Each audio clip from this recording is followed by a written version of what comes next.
Toronto Police providing an update this morning on some of the worst fears and worst concerns realized today, with Toronto Police confirming that the remains that were found in Rosedale on Castle Frank early this week do indeed belong to a little girl.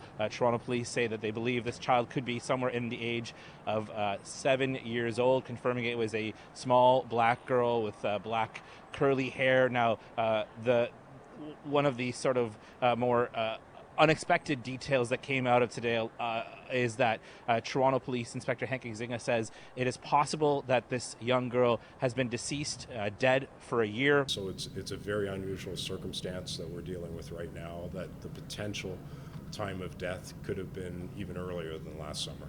So again, there's still some tests and processes in the works with Ontario Forensic Pathology Services, and we might be able to tighten that down a little bit more. At this point, Toronto Police are not classifying this as a homicide. They say the homicide team is actively involved. They are looking into it, but at this point, they cannot classify this as a homicide. They say if any charges were to be laid soon, it would be indignity to a human body, but of course, those could be upgraded very quickly.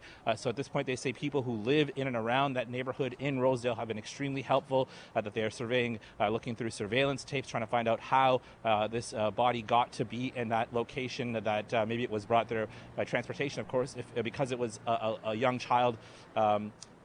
Picking up that person and bringing them there could have been easier than if it was an adult person. So they say it's possible that this person was brought there maybe even by public transportation, back up through the ravine in that area.